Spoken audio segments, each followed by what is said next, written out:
Dr. Ed Zimmerman, Aesthetic Revolution, Las Vegas. I am blessed to be here today with Dr. Charles Meeker, both a PhD and JD, so Doctor, and we're going to be talking about stem cells, exosomes, and all things regenerative.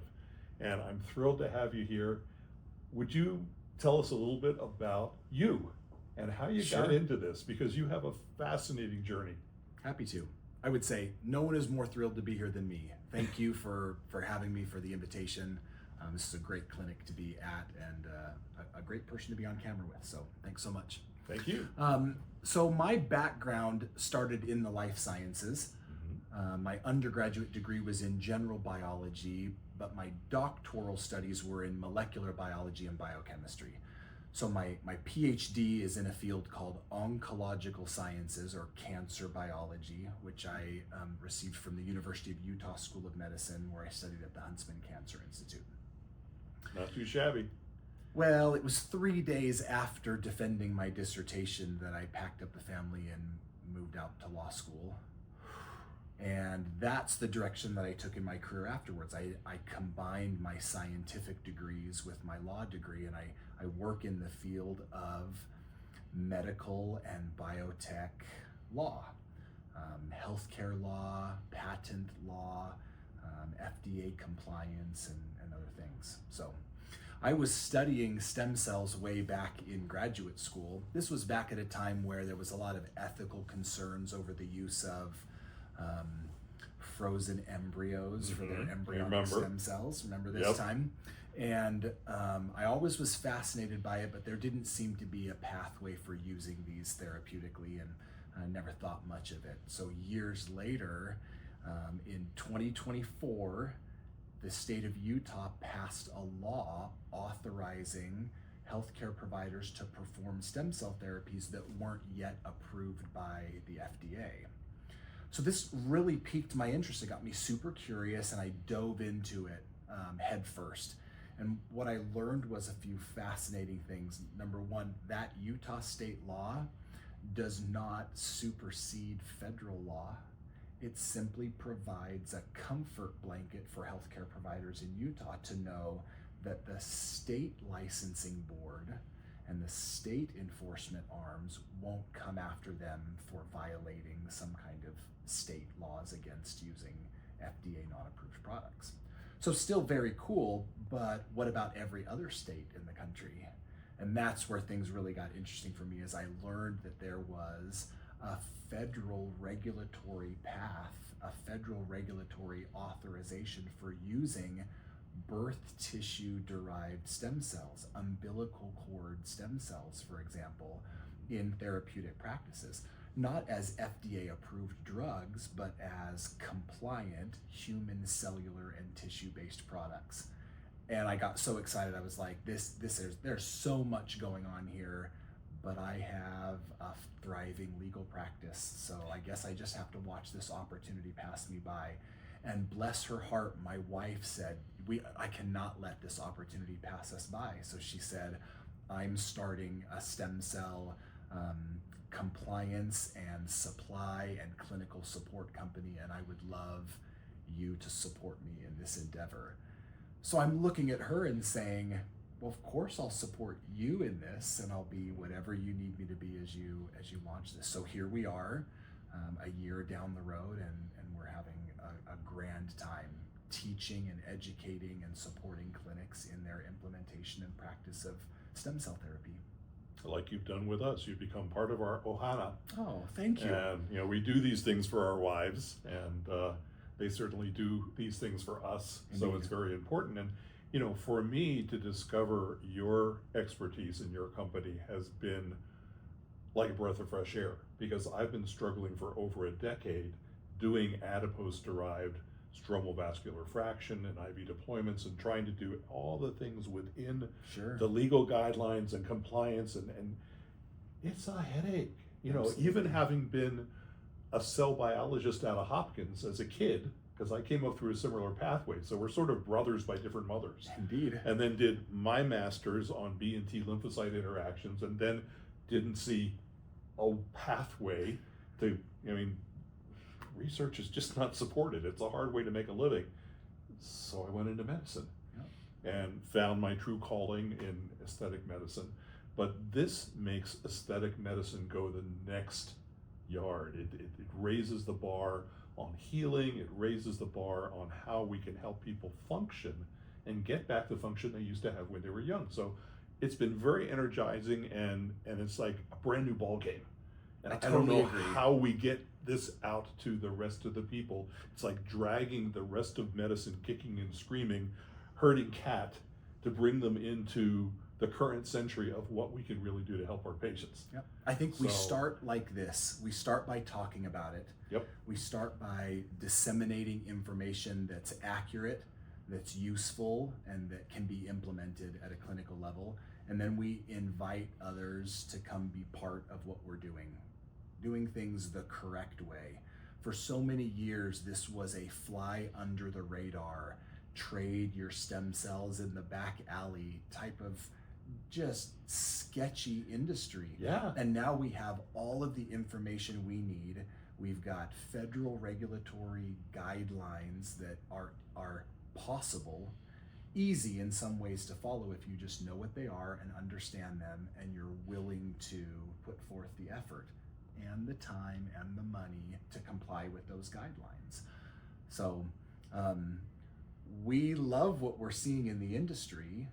We invite more practitioners to come and be a part of regenerative medicines, rather than only limiting yourself to traditional practices of medicine. Yeah.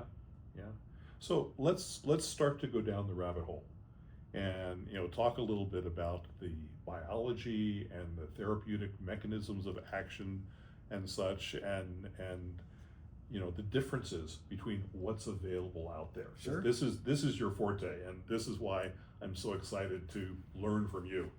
Sure. Well, I guess where you start with this is you have to delineate between two different industries, right? And really it's two different subsets of one industry and then a second industry altogether. So we have within our adult bodies archives, deposits of stem cells. You find them in your adipose fat tissue, you find them in your bone marrow, and in other tissues in the body as well. And so everyone knows that stem cells are a part of human biology. Many people just don't understand what their function is biologically, and therefore what their function is therapeutically.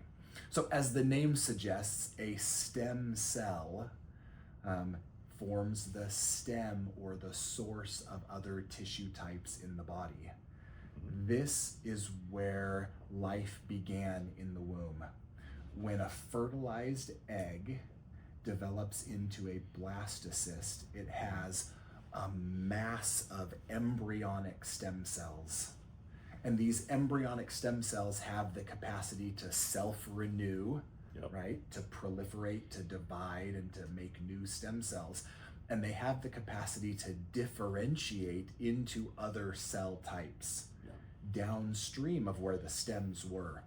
This is really exciting. Can you imagine the master file, the source of all cells in the body? So everyone really jumped on board with this narrative and said, we're going to do stem cell therapy because stem cells have the capacity to become other tissue types.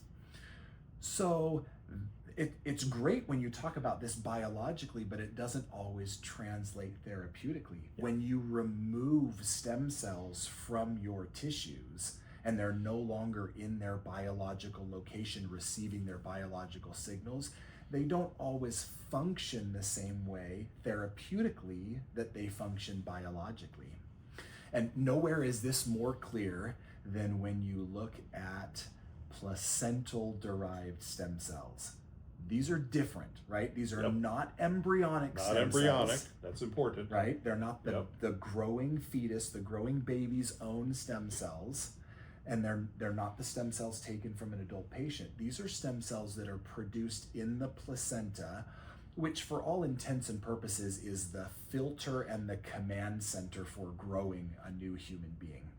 So these stem cells produced in the placenta are sent into the umbilical cord, where they both accumulate and pass into the baby's circulatory system. Umbilical cord blood stem cells circulate through the baby's body. And what do they do when they arrive in the baby's body? I'll give you a hint. They do not implant themselves into the baby's growing muscle or bone or liver or heart and spawn new cells. They're not stem seeds, they're stem cells, and they do something different. There's something else they don't do. They don't have a little hammer and nails and come in and repair areas of damaged tissues. They're not worker cells in that way. What they are is incredible couriers. Yes, exactly. Delivery vehicles. Yep. They contain, because they produced, they manufactured a whole portfolio, a plethora of natural, biological, human growth factors and cytokines. That's the power. We'll always come back to this. Whenever you and I talk, we always come back to growth factors and cytokines found in these stem cells. Yeah. So in the womb, why does a growing baby need growth factors and cytokines? So embryogenesis, fetal growth and development, actually ends up causing a lot of problems before it gives beautiful life. Oh yeah. And there's four main problems that we see as cells are rapidly dividing over and over and over again. Okay? Yep. Run through these with me. What are the four main issues that we see? The first one is when cells divide, they form inflammation. There's inflammation caused by the process of rapid cell growth and division, mistakes being made. Yep. Number two, we get cellular debris. Lots of debris. Lots of debris, right? Yep. Number three, there's a problem with a lack of blood flow. When we don't have enough blood vessels to feed this system, then we find that we have a problem on our hands, and the cells end up just turning off. They don't want to continue growing and dividing, and for a fetus, that's a problem. Yeah. If the cells no longer want to grow and divide. So these growth factors and cytokines have an amazing function biologically. They bind to cellular receptors in the baby's growing body, and that binding event activates a signal transduction pathway, a molecular mechanism. Full cascade. That's right, a full cascade involved in changing the gene expression in the cell and altering cellular behavior. And when you can alter cell behavior is when you can get real world biological responses, the kinds that you need. And the major biological responses that we need are controlling inflammation, clearing away cellular debris, forming new vasculature, and enhancing cellular growth and division. So it's crazy. The four problems that we encounter in fetal growth and development are the same four solutions provided by growth factor signaling in the baby's growing body. It's not that the stem cells controlled inflammation. The stem cells didn't clear out the cellular debris or form into the new blood vessels or grow and divide and create new cells. The stem cells were the delivery vehicle for the growth factors and cytokines, which activated the body's own cellular pathways for accomplishing these outcomes. So wouldn't you know it, when you harness the power of umbilical cord stem cells by purifying them out of the umbilical cord blood and you administer them therapeutically, the same biological mechanism of action that we saw in the womb occurs therapeutically. These stem cells serve as incredible delivery vehicles for the growth factors and cytokines. The same growth factors and cytokines that we have in our body, but we are now supplementing with the original source for growth factors and cytokines that we know will bind cell receptors and turn on molecular pathways associated with controlling inflammation and clearing away cellular debris and helping our body to form new blood vessels and enhance enhancing cellular growth and division, which of course is integral to cell migration and wound healing and proper turnover of cells and growth and repair. It's beautiful. The same way the baby's body was able to grow and regenerate and repair in the womb, our adult bodies can grow and regenerate if we just turn on those pathways. Which is what's so exciting, is being a surgeon, now having access to helping people heal phenomenally well. Yeah. In dramatically reduced amounts of time. So you tell me, what are some regenerative healing pathways that you as a surgeon really want to turn on for your patients? So thinking forehead to feet. Yes. Because we do that if we do a facelift or we do resurfacing of the skin. And resurfacing is one that really has fallen into people don't always want something that is they want dramatic, but they don't have the tolerance for the downtime. Right. And I used to say to people, if you can give me 2 weeks, I can give you about 10 years, but you're going to have 2 weeks where you're going to look like you stuck your face in the oven and kissed a blowfish.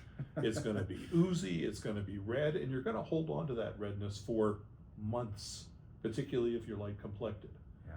With the use of the topical and IV deployed stem cells and exosomes now, I can limit that. I can get them back into makeup usually in about a week, and their redness goes away super fast. Amazing. And it really is amazing. When I look at the pictures I've taken over the past 30 years, and serial Kodachromes back in the day, but now digital pictures all the way along, and the speed that people heal has changed dramatically now that we have these new technologies.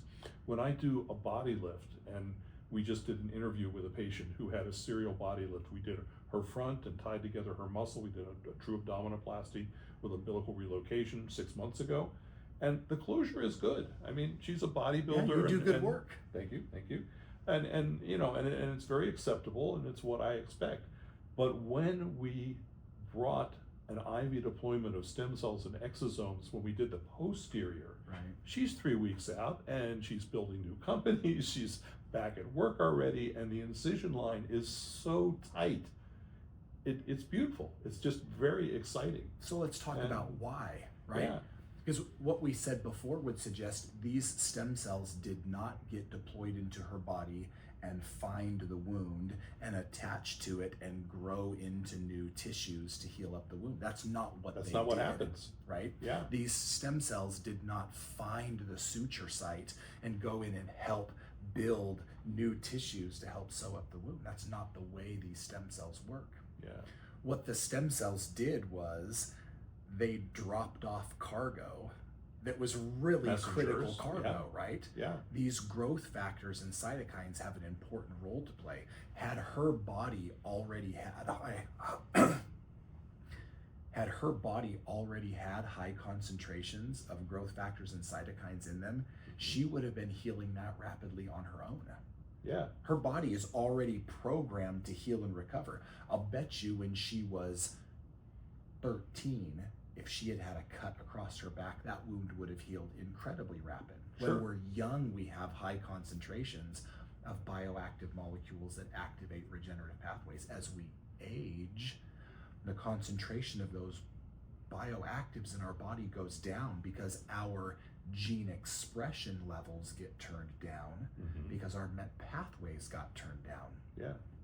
So by delivering growth factors and cytokines through a stem cell vehicle into her body, what you did was you gave her what her body needed to heal itself, those growth factors and cytokines that bind her cell receptors and turn on those pathways. So good for you for knowing what your patient's body needed.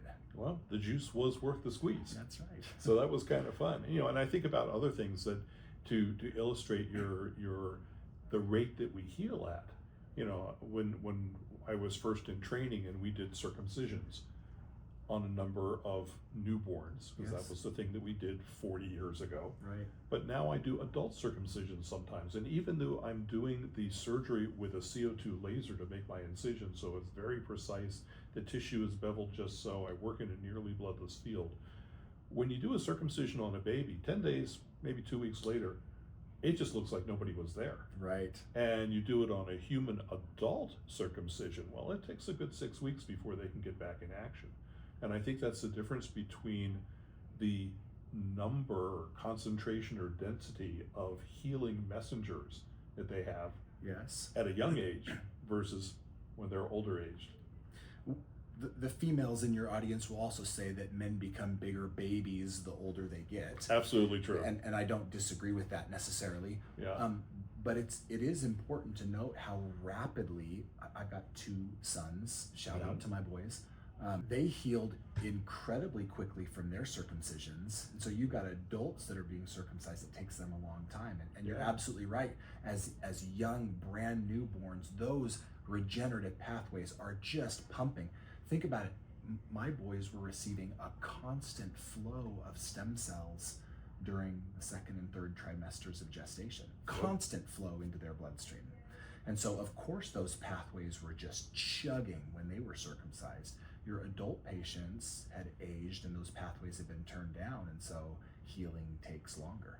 Everyone in your audience knows healing takes longer when you're old. It doesn't have to.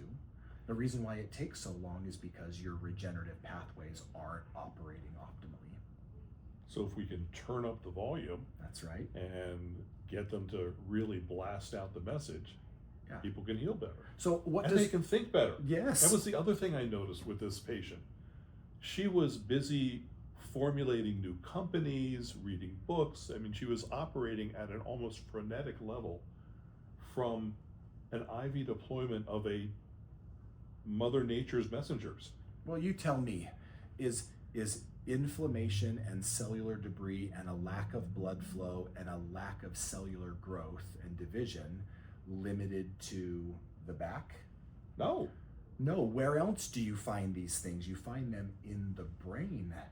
Yep. You find brain inflammation and cellular debris, gunk in the neurological region.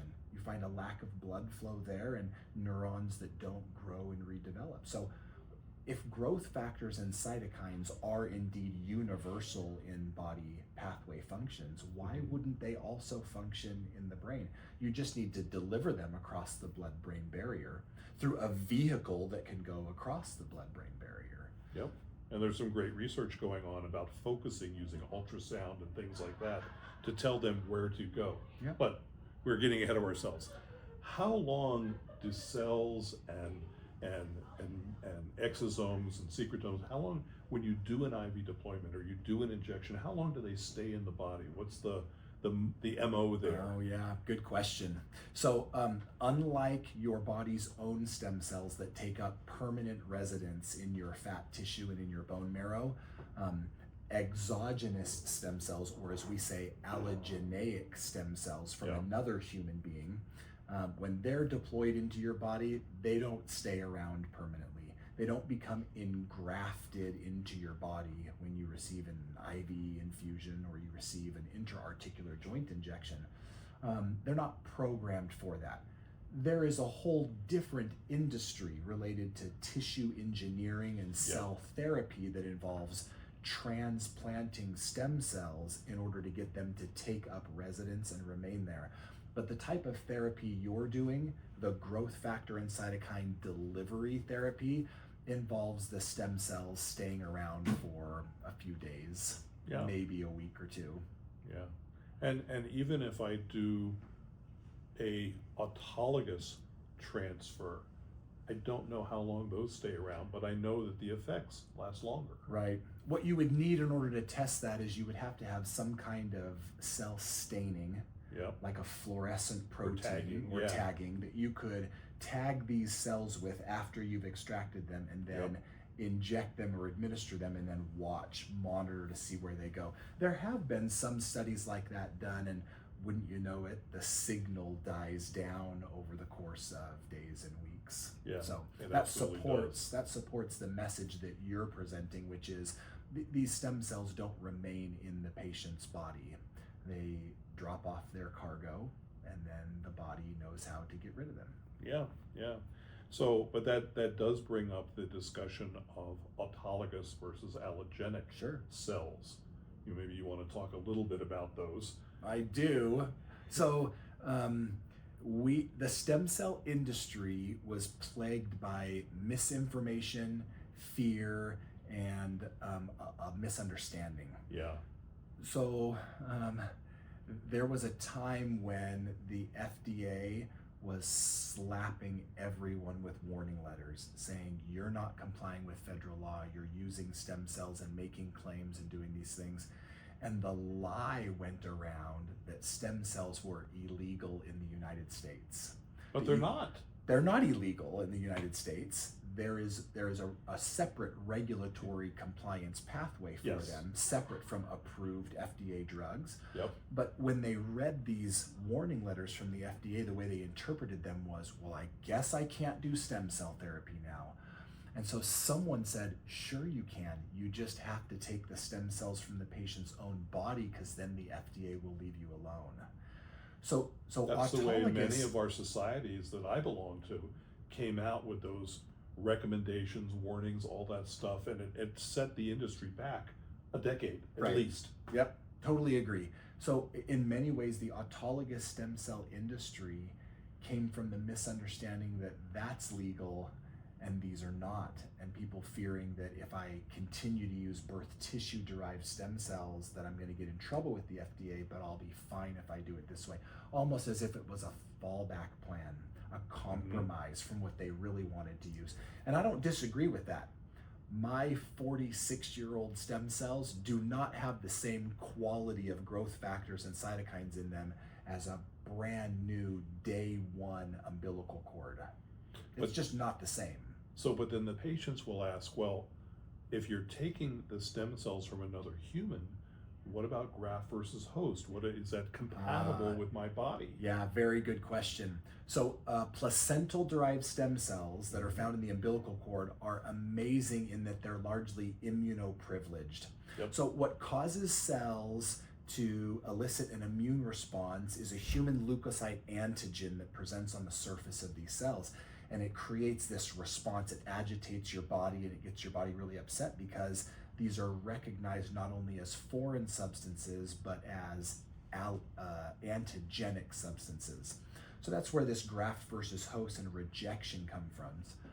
The placental-derived stem cells that are found in the umbilical cord, they're largely immunoprivileged. They have very, very low expression of HLAs, some none at all, which causes them in their purified form to be able to be administered without high risks of graft versus host disease. You don't see people getting sick off these. Now, if you're taking umbilical cord blood stem cells and you don't remove all of the red blood cells and other blood components that came from one human, you know as well as I do, you can't mix a blood. Like you go get a blood bag, you have to make sure the blood typing is correct and everything like that. So one of the problems that was encountered early on in the industry is processors weren't removing all of the red blood cells, and so they tried to use cord blood derived stem cells, and people were having negative reactions. It wasn't because the stem cells were dangerous or causing a problem. It's because you were giving type A positive. You were giving type A positive transport blood. Medium. They're very good. But that's something that I think people easily confuse, just the way they confuse embryonic versus umbilical derived. That's right. The regulations that go with that.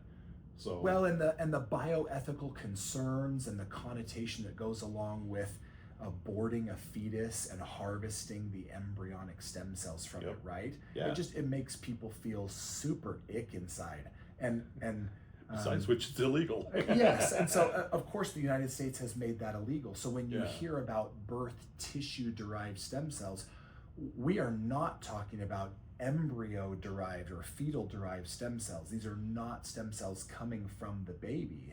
It's coming from the placenta and the umbilical cord, which are just after birth tissue, and many times they're just disposed of. And they're donated here. They're not paid for. That's right. So mothers are given an option in many hospitals around the country to donate their umbilical cord to research and therapeutic uses. Mothers under the Uniform Anatomical Gift Act cannot be compensated for those because we don't want people selling organs and selling birth tissues. It incentivizes bad behavior, things like human trafficked tissues and things like that. Can you imagine a birth farm of trafficked human beings where they're just harvesting birth tissue in order to sell them? It'd be a horrible thing. That would never happen in this world. Yeah. So one of the things that you want to make sure of is that we're sourcing your stem cells from an operation that has clear transparency, not just a written chain of custody, but a demonstrable, transparent path for mothers who are donating birth tissue out of the goodness of their heart, and that birth tissue is being recovered by a certified and registered birth tissue procurement company and transported into an FDA registered processing lab, and that you as a physician can come and see this entire process take place so that you can look your clients in the eye and say, I've been there, I've seen this, and these are bioethical, safe, and well cared for umbilical cord stem cells.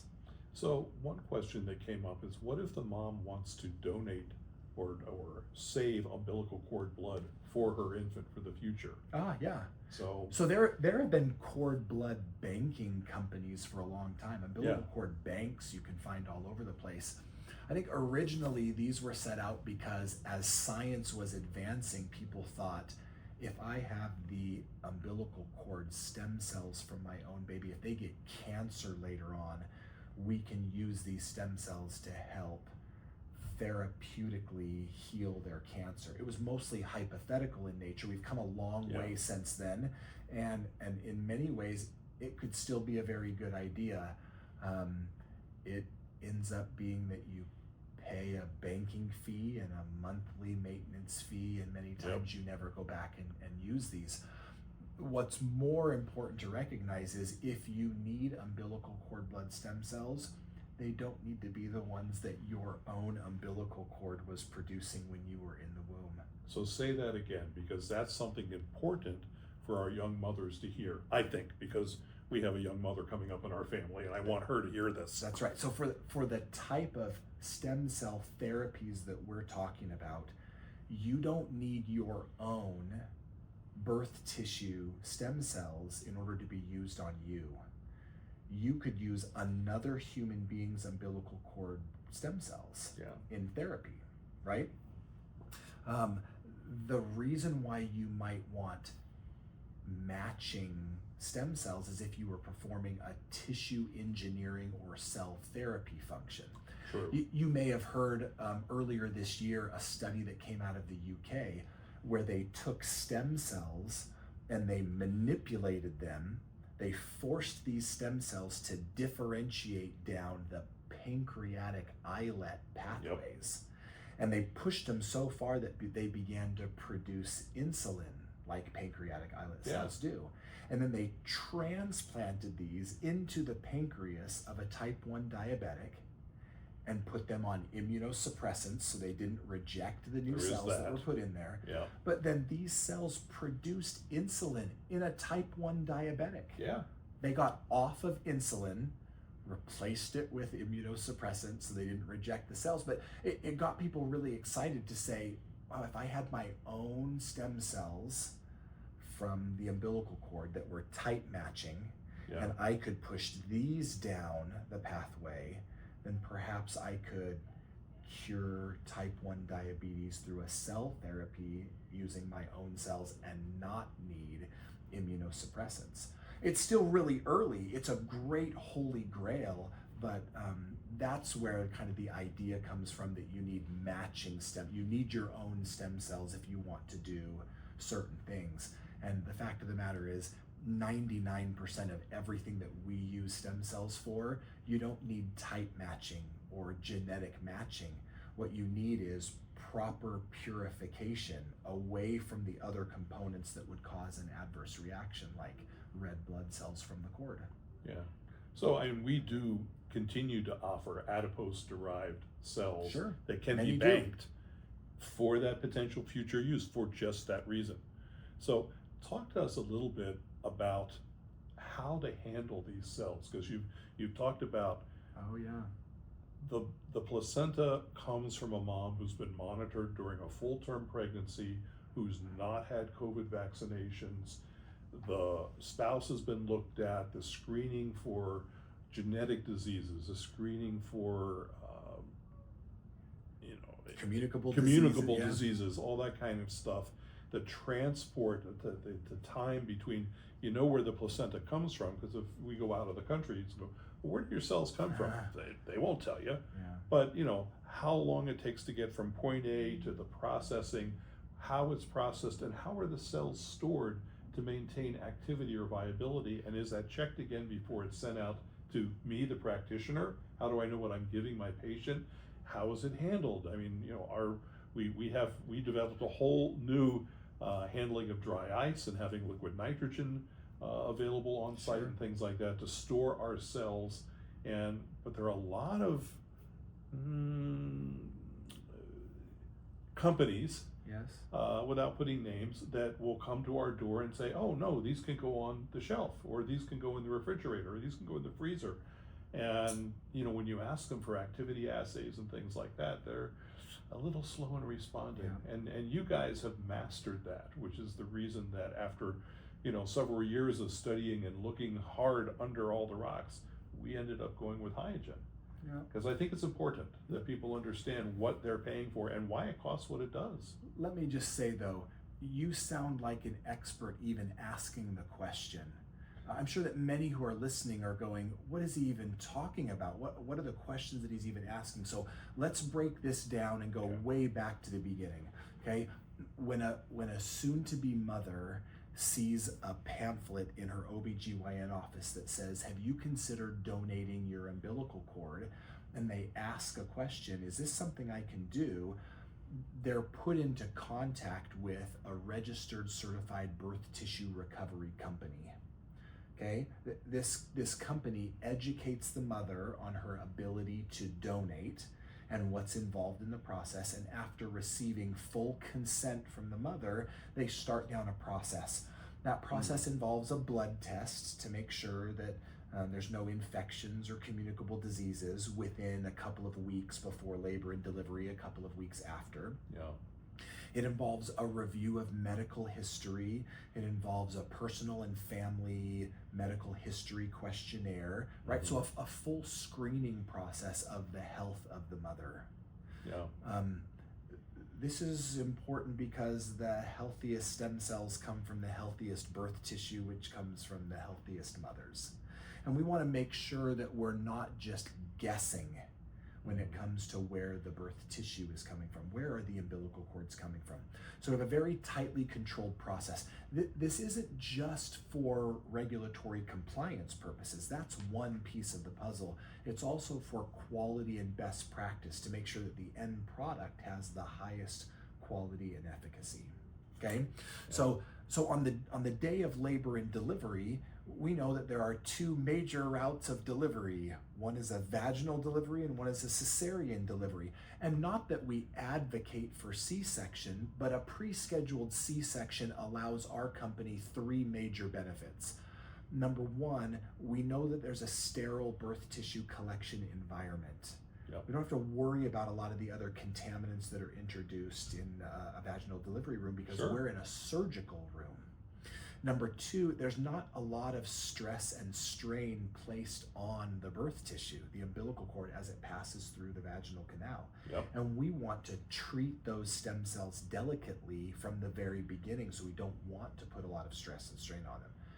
Number three is probably the most important, and that is, with a pre-scheduled cesarean, we can prepare the processing lab in advance. So that within a very short amount of time of labor and delivery, once the doctor has finished caring for mother and baby, that birth tissue can be immediately transported over to an FDA registered processing lab for same day processing. Why would you want to process birth tissue on the same day instead of waiting overnight or putting it on ice and shipping it across the country? It's because once these stem cells are outside of their biological environment, every hour counts. These cells begin to die, they begin to decay, they begin to change, And we don't want that. We want the natural biological stem cells, the first generation stem cells, the actual stem cells found in the umbilical cord, to be what we put in the product. So they've got to be fed, they've got to be oxygenated, they have to have waste removal. All that's going on while the umbilical cord is still intact, connected at one end to mom and one end to the baby. As soon as it's clamped at either end, all bets are off. Ticking. The clock is ticking. You're That's right. on the clock. That's right. And so you guys are how far away from the delivery hospital? We're 1.4 miles away from one of our delivery hospitals. So you could walk 5 minutes from the DR to the processing plant, literally. Right. So it makes a huge difference. A lot of times if someone comes into your clinic and knocks on the door and says, hey, I'm your local stem cell provider, and if you just ask that one question, very cool, where do you get your umbilical cords from? And they go, I don't know. Or they say, we get them from the highest quality sources of mothers across the country, and they're shipped overnight. Like it's the little things that matter, Yep. right? And as they add up in the aggregate, it creates a difference between the final product. So at Hyogen Medical, we have started at the very beginning, and we've identified all of the boxes that could ever be checked in the process. And then we just went through and started checking all the boxes. We've designed a system that from A to Z is optimized for getting the highest quality products for the highest quality therapies. And not to leave anybody out, because I presume that the dad's history is also checked during this process. Good question. We didn't mention them. So I'm sorry to burst your bubble, but the dad donated one single sperm to this entire process. So dad's medical history is not included in any of this process. It is largely irrelevant. That's why. He donated genetic material, not blood, not stem cells, not anything like that. So gotcha. Gentlemen, you're important. You have value. Just not Once. when it comes to birth tissue and stem cells. You were there for the creation. That's right. Maybe. And you may have put in more work during the process, but that doesn't mean that we have to review your medical history. Okay. When you were discussing the process, you were talking about FDA registration and good manufacturing process. What does that mean? Why is that important? Sure. So it's always great when the FDA will speak on a matter. The hardest part is when the FDA remains silent. But for us, we feel very satisfied that the FDA has given us information. So there are 4 different types of products that the FDA will work with, will regulate. Okay. Let's even say 5, because we'll say cosmetic products, right? Sure. So you got cosmetic products, those are regulated in a specific way.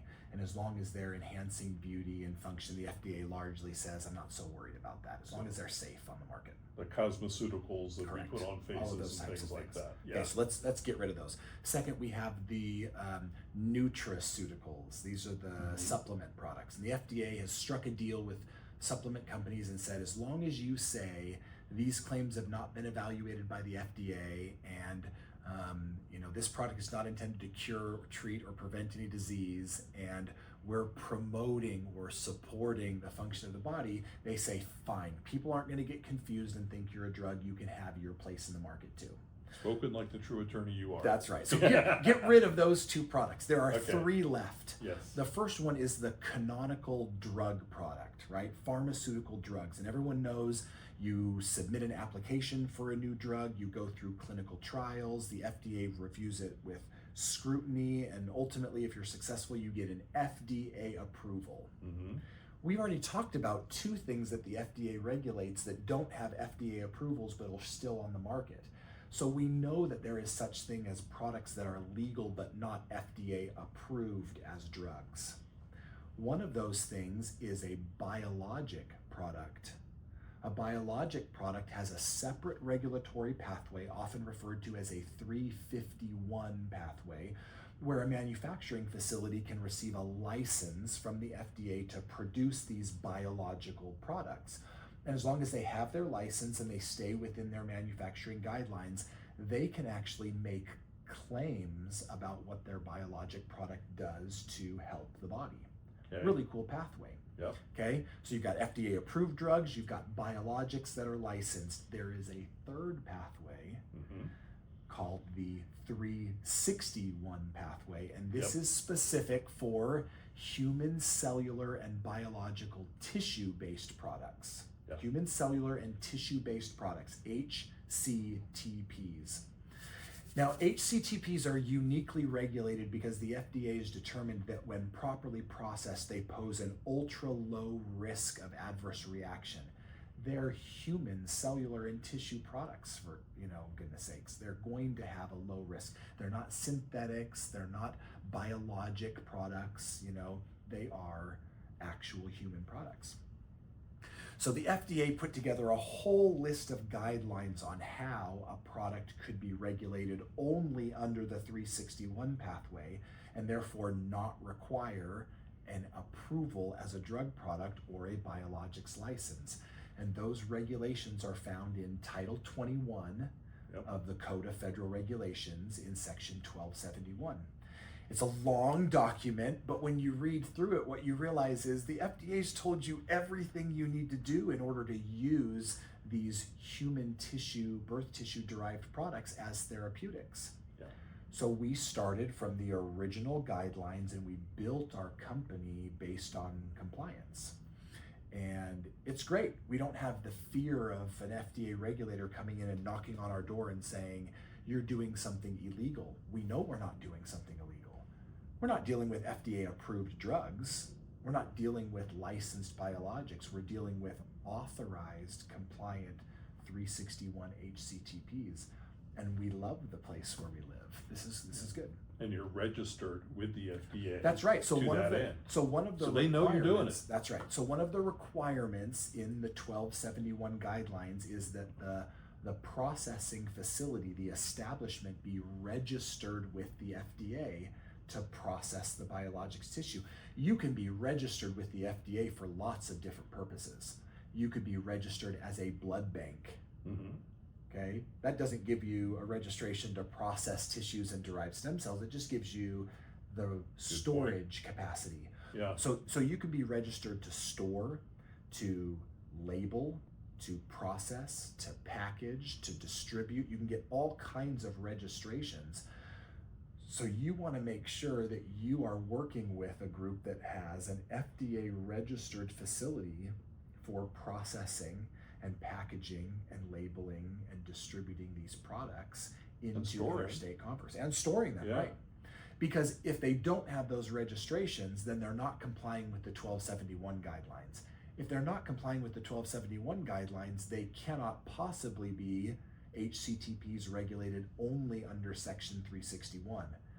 And if they're not regulated only under Section 361, then they must be a drug or a biologic. Right. And that means you have an unapproved drug or an unlicensed biologic, and the FDA will come knocking on your door. Or you have to be part of a study that has to be written. That's a whole different thing, right? Yeah. But to use these therapeutically in your industry, that's what you would need to do. There are other requirements as well. Registration is one of the requirements. I'll give you some examples. The human cellular and tissue-based product can only be minimally manipulated in the U.S. Same rule I have to live in here. That's right. When I isolate them from fat. That's right. So minimal manipulation means that you're not altering or changing significantly the character of the HCTP. And homologous use. That's right. That's right. Yeah. So homologous use is another one of the requirements. Homologous use meaning that the basic function or functions of the HCTP is the same in the recipient as in the donor. So we look at these requirements, we look at the guidelines and the feedback that the FDA has given, and we form a regulatory strategy that's compliant, and we build a company based upon this strategy so that we can come to practitioners and say, we've taken care of everything from A to Z. Thank you. All you have to do is not screw it up.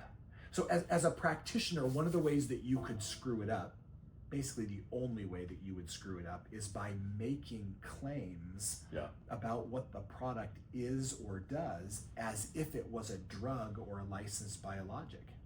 If you say things like, stem cells will heal your wound, stem cells will repair your tissue, stem cells will reduce your inflammation, stem cells will improve your vascularity.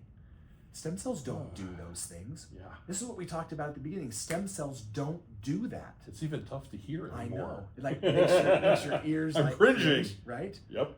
Stem cells don't reduce inflammation, they don't clear cellular debris, they don't form new vasculature, and they don't activate cellular growth. Those are what the body does. Your body does those things In response to growth factor and cytokine signaling. Yeah. Stem cells are just the delivery vehicle for more growth factors and cytokines. And when you talk like that, you're not only regulatorily compliant, you're also biologically accurate. And to be honest, it's a lot more satisfying to hear, wait, my body holds the ability to regenerate and heal and repair, and we're just gonna work together to activate my body's ability to heal itself. That's a lot more satisfying than saying, I'm gonna give you a drug and it's gonna help you get better, right? Nobody, maybe it will, maybe it won't. Yeah. I'm gonna cut into you and it's gonna fix your body. Maybe it does and maybe it doesn't. Yeah. So telling someone, we know that your body has been evolutionarily and biologically designed to be able to recover and repair and heal itself, and we're gonna tap into some of those pathways. We're gonna get rid of the things in your life that are turning those pathways down, right? Things like inflammatory foods and substances, things like environmental factors. We're gonna limit these things as much as possible so that we're not pushing down on your pathways. And then we're gonna do specialized therapies that we know have been shown to turn pathways back on because of the understanding we have about your body's own molecular mechanisms. How cool is that? Well, it's fun to geek out. Yep. So there was one thing I want to just drop back on before we finish for now, because we have more to talk about. Great. But you had also mentioned the GMP aspect of having stem cells and producing them and things. How does that fit into all this? So after you've been licensed or registered with the FDA and you've shown that you're only minimally manipulating and these are for homologous use, there's a lot more day-to-day operations that needs to happen. Yeah. For example, you can't have a processing laboratory that introduces contaminants into the product. Think about all the great lengths that we went to make sure that the umbilical cord blood was pure and safe and well cared for. And if you're in some, storage shed with a biohood and you're processing these things and you're introducing bacteria or something, you've just ruined the entire process. So GMP, which stands for Good Manufacturing Practices, often called CGMP, Current Good Manufacturing Practice, is shorthand for saying you are tracking and tracing and implementing the safety and quality controls that are necessary in order for the FDA to know this is a quality operation that we don't have to fear is going to introduce unnecessary risk. Yeah. Of course, every therapy has some risk. Yeah. If you're putting a needle into someone, there's some risk involved in that. So we don't want to say we've eliminated all risk associated with stem cell therapy. No. But we want to minimize it and mitigate it as much as possible so that we can have the highest confidence we can in the products and in the therapies. And that means a lot to me as a practitioner in a nationally accredited operating facility. Right. Knowing all the hoops that we have to jump through to both get and maintain that national accreditation and be state licensed with. Sometimes they let us know when they're coming and sometimes they don't. Sure. So all the T's have to be crossed and all the I's have to be dotted 100% of the time.